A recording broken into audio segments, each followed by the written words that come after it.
睇翻我哋沙盤呢一個你見到咧，係我哋成個規劃嘅嗱。咁依家社北指住嗰個位咧，就作為我哋嘅商業啦，同埋教育啦。我哋配埋個中小學嘅。咁再睇翻我哋未起嘅兩笪地，咁呢兩笪地咧後期都係規劃起住宅嘅。依家社北睇住嗰個區咧，係我哋嘅第一期。咁第一期咧已經係交付噶啦。喺嗰棟咧就係我哋依家所在嘅售樓部。後期買齊之後都係我哋嘅商業街嚟嘅。再睇翻呢個位，咁呢個位咧係我哋嘅第二期，依家最售呢一期。咁依家最售呢一期咧總共有13棟樓，依家最售嘅係1同埋2棟。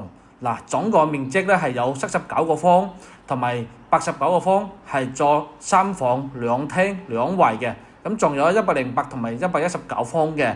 咁呢兩個咧佢亦都係做到4房2廳2衛，係一個雲廳嘅設計。咁你可以望到我哋成個營南咧，做得係非常之闊落，個綠化咧係做得非常之好嘅。咁加埋我哋下邊咧都有自己嘅商業街。唔講咁多，去睇下我哋嘅樣板房。走呢一個面積嘅戶型咧就啱你嘅收入3000蚊就可以入手嘅，首期9萬蚊。月供2000左右。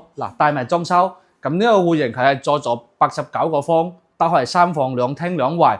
我哋嘅陽台咧望過去係南向，呢個望入去咧係直廳，個水缸係非常之好，客廳係連埋一齊嘅。咁我哋嘅廚房咧，你睇下，佢入邊仲有一個生活嘅騎樓嘅。咁呢個生活騎樓咧，後邊你可以用嚟擺洗衣機啊、晾衫啊都得嘅。再睇翻我哋嘅休息區先。我哋嘅休息區咧同廳係分開嘅。你入嚟咧，第一個係我哋嘅公用洗手間。公用洗手間咧，佢有做一個明窗嘅設計，前係做咗一個公室分離。第一個房間咧係一個正常嘅空間嚟嘅。